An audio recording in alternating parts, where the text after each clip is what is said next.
নতুন সরকারের কাছে আপনার কি প্রত্যাশা? আচ্ছা, ভালো প্রশ্ন। নতুন সরকারের কাছে আমার অনেক প্রত্যাশা আছে।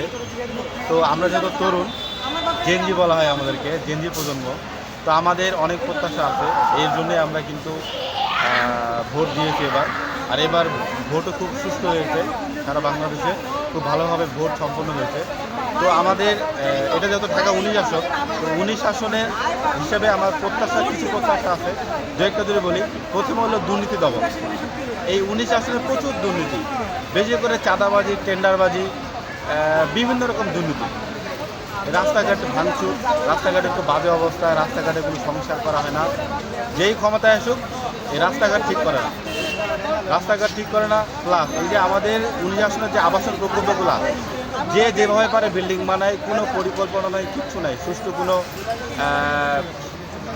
কোনো সমাধান নাই, কেউ বিচারও করে না।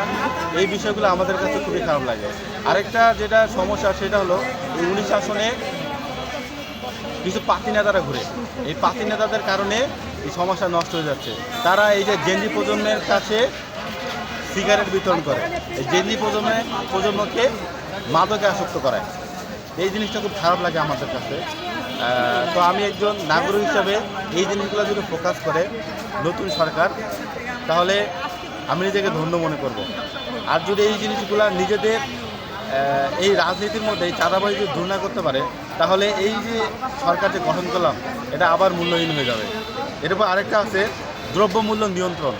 আমাদের এই এলাকার আরেকটা মুখ্য বিষয় হলো, সামনে মাহে রমজান, এই দ্রব্যমূল্য হ্যাঁ, শুধু রমজান না, সারা বছরেই দেখা যায় যে কোনো কিছু হলে, যেহেতু আমাদের এটা ইন্ডাস্ট্রিয়াল একটা এলাকা, এখানে হামিম গ্রুপ সহ, ডেকো গ্রুপ সহ বড় বড় যত শিল্প কারখানা সবই কিন্তু আমাদের আশেপাশে সাগরে আছে।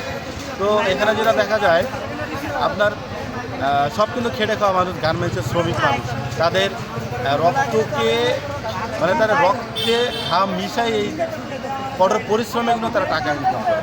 তো দেখা যায় যে কোনো কিছু একটা হলেই 20 টাকা লাউ তারা বাজারে বেচে 50 টাকা, পাইকারি বাজার থেকে কিনে 10 টাকায়, খুচরা বাজারে এটা হয়ে যায় 100 টাকা।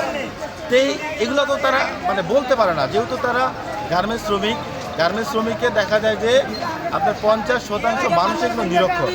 তারা কিন্তু এই জিনিসগুলো বুঝে না, কোনটা লজিক্যাল, কোনটা ইলজিক্যাল, কোথায় কথা বলতে পারবে। প্লাস তারা কিন্তু কথা বলতেও ভয় পায়, এই এলাকায় কিন্তু তারা কথা বলতেও ভয় পায়। তো আমি সরকারের কাছে আহ্বান জানাবো, আমাদের যে এলাকার জনপ্রতিনিধি হয়েছে 19 আসনের এমপি, তার কাছে একটা আহ্বান জানাবো যে প্রথম এই এলাকার জন্য চাঁদাবাজি, দুর্নীতি আর কিছু এলাকার পাতি নেতা যেন সে কন্ট্রোল করে, এটাই আমার প্রত্যাশা। আরও কিছু আছে, যেমন এই এলাকায়